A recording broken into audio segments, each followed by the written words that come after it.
My name is Deborah. I'm a licensed mental health counselor with Centerstone. We also appreciate this partnership and are glad that you all are here. It's my understanding that the audience today is going to be from a variety of backgrounds, a variety of needs. So please feel free to ask questions when we pause, and I'll also pause and ask if anyone has any questions. My background is a trauma therapist. Worked with in Tennessee. You may notice the accent. I thought it was gone, but I was recently informed it's not. So you may notice that sometimes I slang a little, and that's okay. In Tennessee, I worked with infants and young children, as well as adults, and I worked with the perinatal population. Talk about motivating. Tired moms with depression really needed it. And then moving here, I expanded a little bit, working with all ages. And now I'm the client access manager over at Centerstone. There's several reasons to want to motivate our staff, and not just for productivity. Everybody wants to get their dollar's worth out of their staff, but we also want to motivate them long term. We don't want the situational issue to really wear them down. So we're motivated to continue to be their cheerleaders and offer this guidance. Having said that, before we even start this, I want to make sure that you as leaders and you as supervisors, managers, bosses, that you're taking good care of yourself and that you're understanding what your motivation is. Sometimes we get in a habit of just doing and going, and we don't stop and go, what's the reason I'm doing this? Sometimes there may not be a good enough reason to keep doing it. And then sometimes we may find that our energies are better redirected. So good self-care and good self-motivation is really important before we try to influence our staff.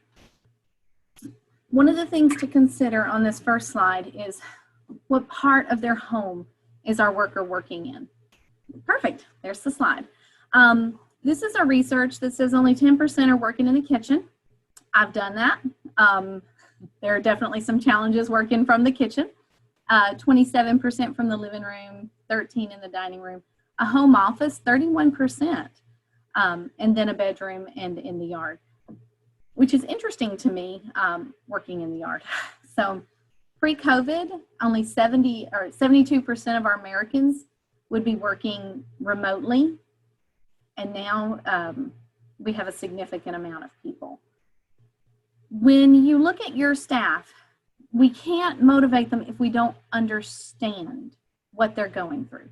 So we really need to ask them, where are they working? What are their challenges? Personally, for me, when I was working from the kitchen, that refrigerator is right there. I mean, I just wanted to stop and grab a snack consistently. So that's a challenge a lot of people will have, at least 10%, right? 13% in the dining room. What are some challenges in there? Does it tend to feel quiet? Are you isolated? The living room, when you sit down on the couch, do you get too comfortable? Are your pets in your lap? What are challenges in there? If you have to print something, do you have to get up and leave the room consistently? Which may be a good idea to stand up. And in the bedroom, there's some significant challenges with working in the bedroom. What we know as a therapist, when we have clients that come in that have sleep problems, one of the first things we'll say is, what do you do in your bedroom? The bedroom should be reserved for sleep and sleep type, romantic encounters. And that's it. Because your brain gets programmed. When you see that bed, you should yawn. Because you're just like when you hear a soda can open, who hears that sound and their mouth waters, right? Their brain is programmed. When I see this or when I hear this, let me get ready for what's coming next. If you're doing things in your bedroom or if you're doing things in your bed that doesn't involve sleeping or sleep type behaviors, then you're training your brain in a way that you may not want to. The consequence of that could be you don't get tired, you lay in the bed. It takes a while to fall asleep. So long term, we want to make sure that is that a good fit for them? If they're adamant it's perfect for them, then it would be contrary to motivation if we tried to lecture them out of it. But it could be a challenge if you have a client or a staff that works in their bedroom and is starting to report lack of sleep. And notice there's no statistic on working from the bathroom. Good thing, right? We want to make sure that that if that's what's happening, that we're supporting them in that area. For your business or your organization, you have to consider what type of work your staff is doing. And based on that type of work, how can you support them where they're doing it? This is a difficult question that no one can answer for you but the business owner yourself and your staff. If they're working out in the yard, if that's necessary for them, a patio or what have you, what can you support them with? A friend of mine is a school teacher, kindergarten, and she's used to being on her feet, you know, putting out fires all day long, you know, saving children and go, go, go. And now she finds herself sitting in a chair and she's making these videos for her kiddos. Now, what's a challenge for her, for example, would be her back is really starting to bother her. She's had to buy seat cushions, not just for while she's making these videos, but throughout her day. She's having to take them with her. That's how I noticed she had one. She's having to take it with her when she goes out if she has to sit. So if that's a challenge that she's facing, and if we're going to look at motivating her, we need to encourage her to move past that. But your unique business is going to direct how you can support and motivate your staff. One of the main things they need to know for motivation purposes is that you do care. And they're going to find that out when you're asking these questions. They get to choose where they're going to work in their home. But just knowing that you're asking and you're asking in the right way is going to go a long way. Not asking in the way that you know what's best for them, but asking in the way that, how can I support you in your living room? What is going to be a challenge for you in the living room? What do you think we could do to overcome that challenge? Especially to get as much productivity and as much positivity out of it as you possibly can. Benefits. So what are some, this is where I will ask you guys, what are some of the benefits that our staff are getting out of working remotely and working from home? It's important that we identify those and that we share them with our staff. Sometimes when we're in the midst of something, all we can see are the challenges. Benefits are very important. If a staff member frequently complains, it's interesting because sometimes people will complain about a situation that they're happy to be in and they just don't know it because change is hard. But 3 months ago, they may have been saying to themselves, man, if only I could work from home, I could avoid the traffic. And now they can't even see that. They can't see that they're getting the very thing they wanted months ago. So if you can take time to write these down, recall conversations that you've had in the past, look for types of benefits that are not obvious, and help bring those up with your client or with your staff member. And I do apologize, I refer to clients frequently. But bring those up with your staff members. And we do not want to do it as though we're silver lining. That's a very fine line. Silver lining, if anyone has ever had any experience with Brene Brown, silver lining is showing sympathy and not empathy. And it's very hard to motivate or identify with someone that you're not empathic with. I'll go in that just a little bit more. I know it's part of this, but not a significant part. When we're having empathy with someone, we're connecting with them.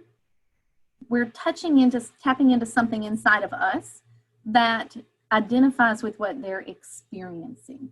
I do not have to have had something serious like a miscarriage to be able to relate to someone who has.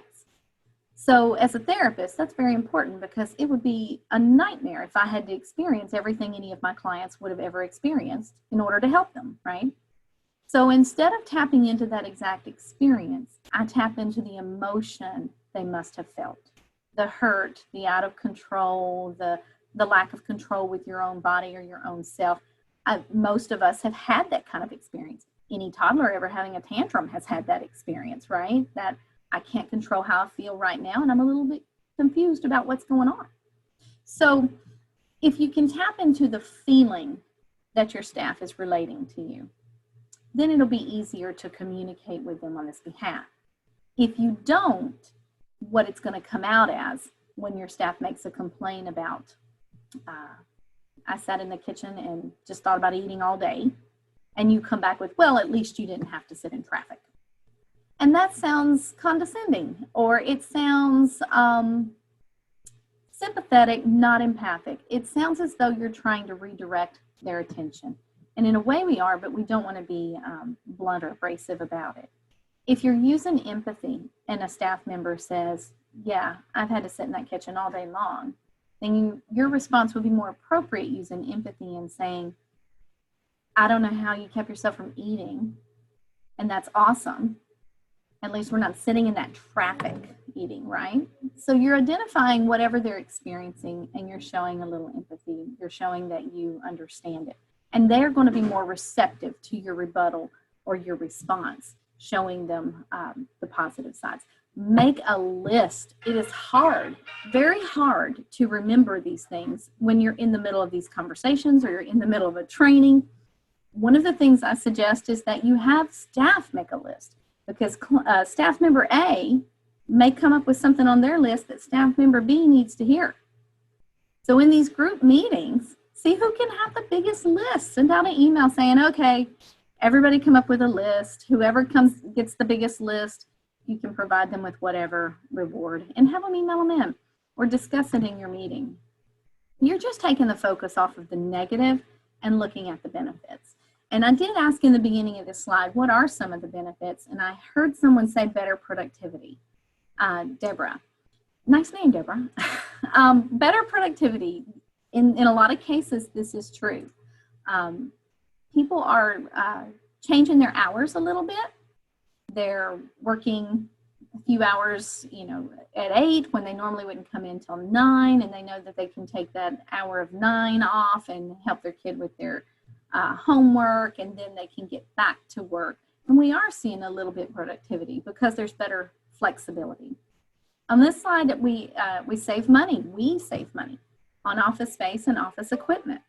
We may recoup or we may spend a little extra money trying to support our staff, which I do recommend. If you know that your staff member is suddenly got wrist problems because they have a mouse pad at home that's not functional, or they don't have a mouse pad, things of that nature, I highly recommend investing in a little bit of that equipment, because it may not cost you as much in the long run, because you're going to have happier staff that know that you care.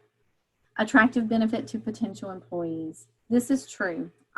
In hiring, in future hirings, one of the things that we keep in mind is, do they have this flexibility to work at home?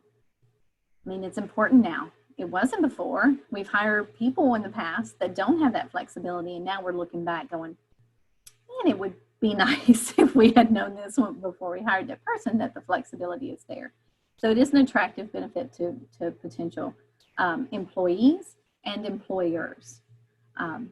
They can say, I'm very flexible. I can work from home, or I can work wherever the brick and mortar building is.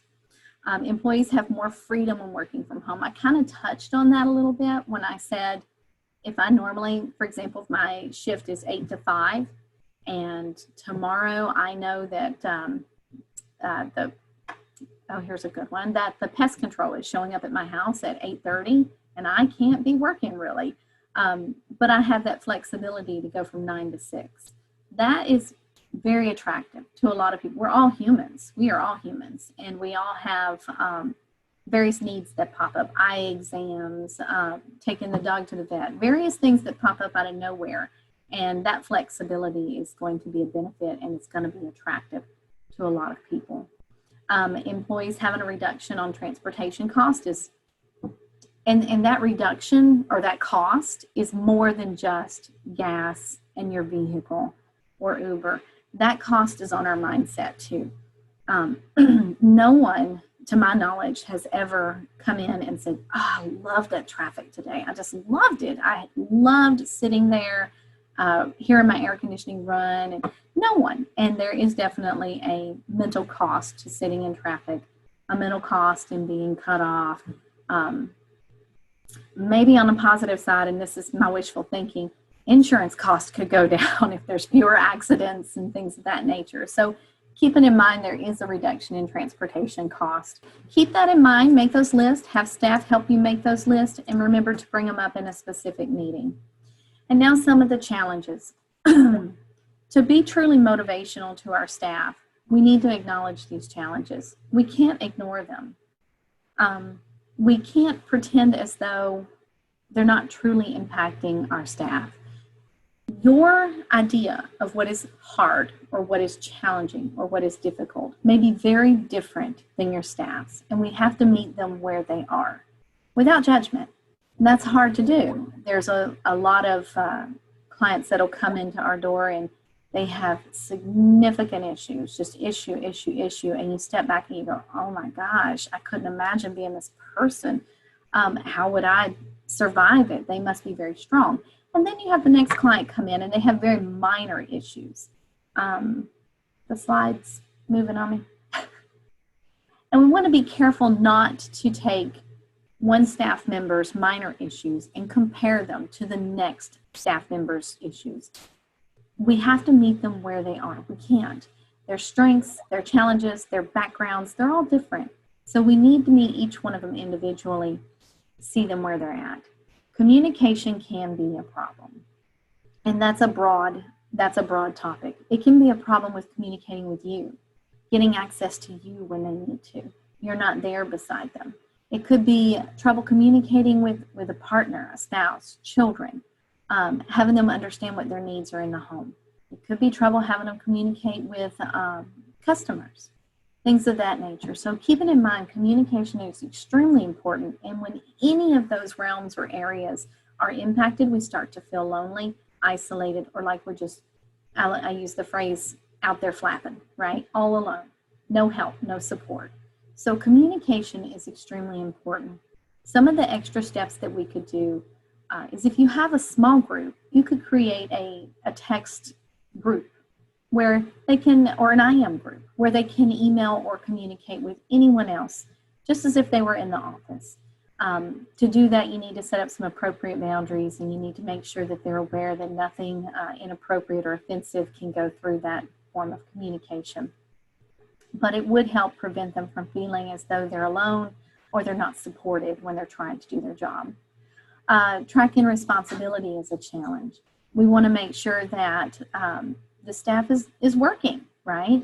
And how do you do that without killing that motivation? How do you say, I need to be able to see that you're doing the job I'm paying you for, and at the same time say, hey, I support you and you're doing a great job. So how do you juggle that? It's going to be a fine line, and you want to be very careful to approach it just as you would any tricky subject. Asking to see what a staff member has done for the day. If you've never done it, when they're in the brick and mortar building and you can see what they've done, asking to see what they've done or asking for a report on what they've done can be offensive. And we need to make sure we cover that as well in a potentially offensive manner. You wouldn't want to just say to a staff, hey, I need to know your work and send me your lists of everything you've done today. We don't want to handle it that way.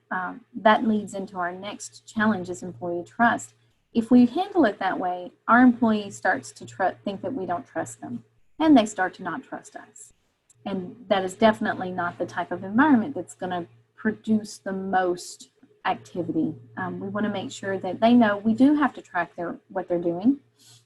And we, because for our own purposes, because we need to see where everybody's at. Try not to single out one staff, even if you suspect that one staff is underproducing. Try not to single them out. That is definitely a motivation killer. If you ask for across the board, you approach it in such a way, hey guys, I've got to make sure we meet our fiscal markers, so can everyone send me their productivity for this week? We'll probably have to do it weekly just so I can make sure that we stay on track.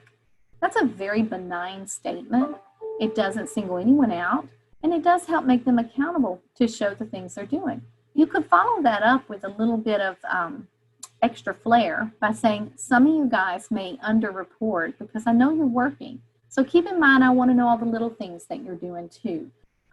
If you don't think I don't want to know. I want to know. You're working hard. You deserve credit for that. That comes off completely different than to say, hey, I need to know what y'all are doing so I can justify paying you. Totally different. So just keep in mind your verbiage can be interpreted a certain way, and we definitely don't want anyone to think they're singled out, and we don't want them to think that we don't trust that they're doing the job that they say that they're doing. Employee trust is extremely important, but also so is employer. Just sometimes it helps our employees if we say out loud what we assume they already know. By that I mean, we all have staff that we appreciate. And if we get in the habit of, in those conversations, saying, hey, I noticed you took care of this without me telling you, I really appreciate that.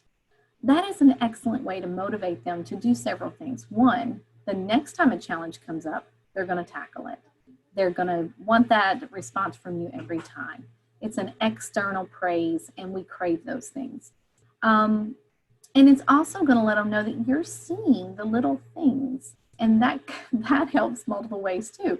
If you're seeing the little good things, you're seeing the little bad things, and it's going to discourage them from doing the things that they wouldn't want you to see. So keep that in mind. The trust is important, and giving the positive feedback is extremely important if you want to motivate them. Never give negative feedback without also positive. We want to make sure you never have those conversations where we just list things that they've done wrong. Not helpful to anyone. And we walk away from those conversations feeling like either we should have said more or we were too harsh. It just really doesn't work. So find those little things, even if sometimes you have to fabricate it, and I'm not suggesting we lie, but if you, for example, want a staff member to do more of something and they haven't been doing very much of it, one of the ways you could encourage and motivate them is to say, hey, I really appreciate when you've been doing this. Would love to see more of that. That is awesome.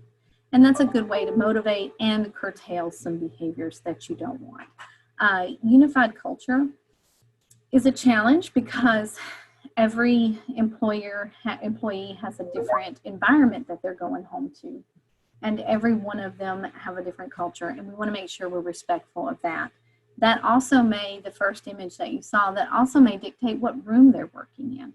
It may dictate what times they can work. And we want to make sure that we're respecting it and that we acknowledge it as a challenge and that we don't just move over as though it doesn't exist. Okay? If there are no thoughts or ideas on that one, we'll move on to the next slide.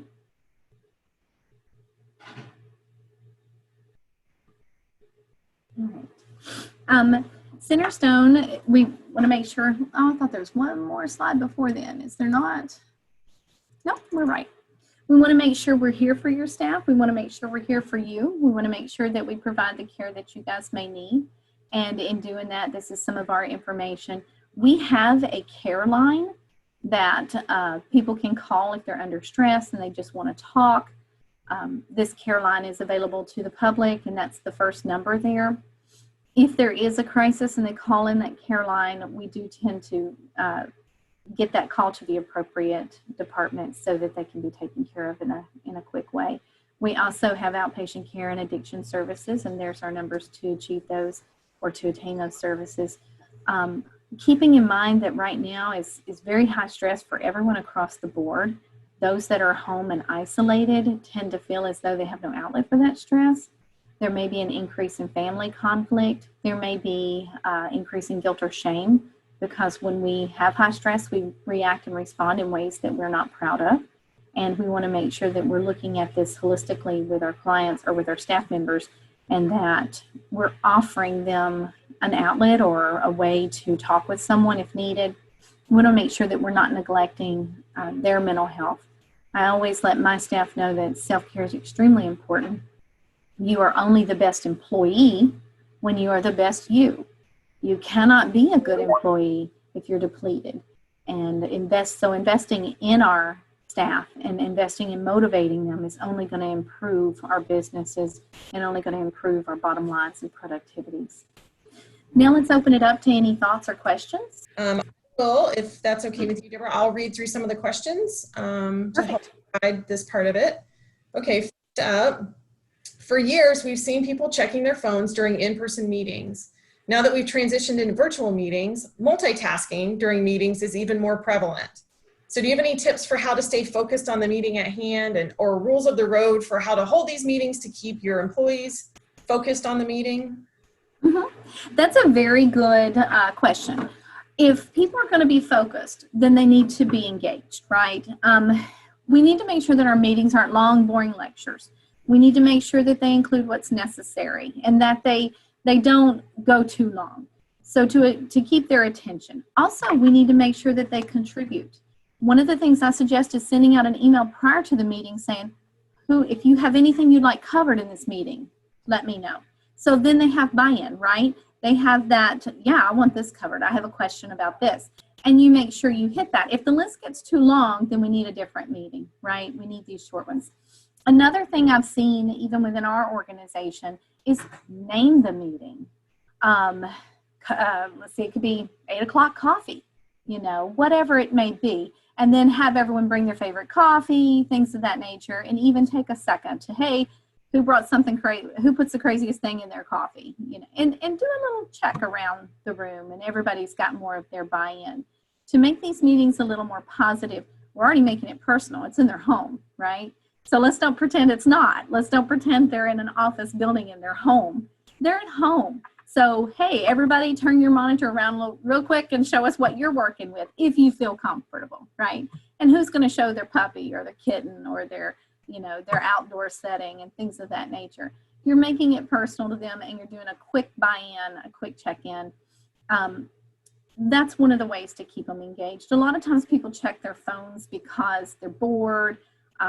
There's something else has come up that's more important than what they're dealing with at that moment. We also want to respect that, people have very important lives. They're checking in on grandma at the retirement home, things of that nature. We want to be respectful of that, but you could start the meeting or in the letter or email that you send out, also address that. Please be engaged in the meeting unless it is an emergency, and remain focused. Other things, depending on your staff, and you guys will know your staff better, is to make sure that you decide as a whole, do we want cameras off or cameras on? A lot of people prefer the camera off, but is that okay with you? Is that okay with the rest of the group? If I'm having a meeting and I see a bunch of black screens with names and I've got my camera on, I'm feeling isolated again, right? So we want to make sure we address that and we take a vote. Who says this meeting camera off? Who says this meeting camera on? You're buying in. Let them have a stake in the meeting over what's covered, over what, how it goes. See who can have the craziest background. We all have a background here. So let's see who can have the craziest background, things of that nature. That helps them buy in. That's wonderful. Thank you. The next question I see is, do you have suggestions on how to ensure a positive environment for a team working remotely so that peers feel there's consistent accountability and effort from everyone across the team? So there's some communication recommendations that you can share. One thing that I saw in looking up some information ahead of this was sharing information in a lot of different mediums to make sure everybody's getting, a meeting, maybe summing it up via email or things like that. But to make sure that the various employees feel like everybody's doing, the same amount of work and everybody's valued the same. Do you have any thoughts about that?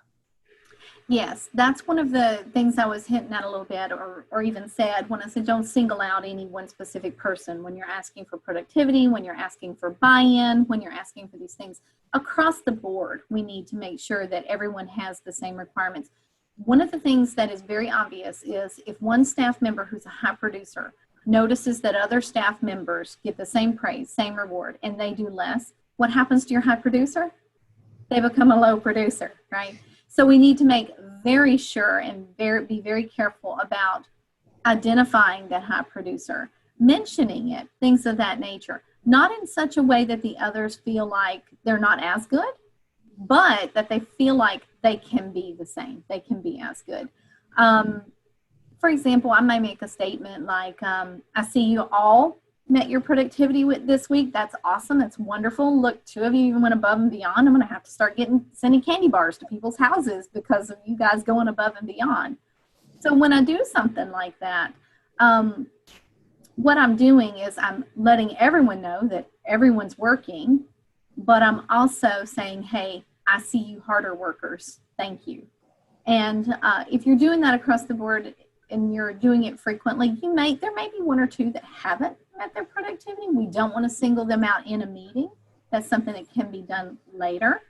And it may, if you have this first statement and then later have a side conversation with this person, your conversation is going to be like, hey, I really want you to be included with everyone when I make those statements. What can we do to get you up there? They're going to start feeling like, I want to be like everybody else. It's a mentality we humans tend to share, right? And they do want to be like everyone else. So when we handle those across the board, we are not saying, well, some of you met productivity, some of you just watch TV all week, caught up on MacGyver. We're not doing that. We're not making these kind of statements in a public setting, because everyone, if you make a statement like that, is going to go, well, we get paid the same. Maybe I should catch up on my Golden Girls or something, So we don't want to set that environment. Okay. Does that answer that one? I think it does. Yes. Thank you. One last question on the question board. And it goes to this idea again of communication and how some of the, when you're texting and when you're emailing, that's very different from picking up the phone and talking to somebody, and very different from video, seeing somebody actually speaking. And so how do we accommodate those various differences? If there's any suggestions on, kind of best practices. There are a big suggestion. Every one of the companies and organizations have different needs and different capabilities. So I suggest that one of these meetings, we're trying to get buy-in, hear your staff out, find out what they prefer, and offer more than one. You don't want to make the decision of, okay, at 12 o'clock every day, we're all going to be on this meeting, we're going to have lunch together. You don't want to make that decision without talking to your staff first, right? So the suggestion is going to be, hey, we need 3 ways to communicate. It's either going to be text, or it's going to be a Zoom meeting, or it's going to be instant messaging, or it's going to be email. I need your top favorites. We'll take a vote. So again, you're getting the buy-in. You're finding out what your staff is capable of. You may have some staff that have, gosh, I'm going to age myself on this because I don't think it exists anymore. But for example, you may have some staff that have limited X number of texts for the month. Texting is a terrible idea, right? Or they have a newborn that's trying to sleep. A phone call would be a nightmare. So we want to find out from the staff, get that buy-in, find out how they want to communicate and what works best for them. They're really going to appreciate that you want their opinion. All right, wonderful. Well, thank you. I don't see any more questions, so I think we'll go ahead and start to wrap it up. And thank you for all of your thoughts and suggestions today. You've given us all a lot to think about. We appreciate you and Centerstone and your dedication to supporting our community. I'd also like to thank our sponsor, All Trust Insurance, and Steve Hall for joining us today. We really appreciate you being here. My name's Steve Hall. I'm the market president and the senior consultant with All Trust Insurance. Just a point of reference that's pertinent to today's presentation. For 10 years of my career, I worked remotely for a large Fortune 500 company in California, so I totally understand what it's like to work remote. I also worked as a consultant years ago for Xerox as they introduced video conferencing to the marketplace, which later became Zoom and Skype. All Trust is an insurance brokerage firm, and we offer a full suite. We're a full service agency with staff for HR consulting, as well as on labor and employment, and having ERISA attorneys on staff. And if we can ever be of service, please let me know. Thank you. I appreciate that.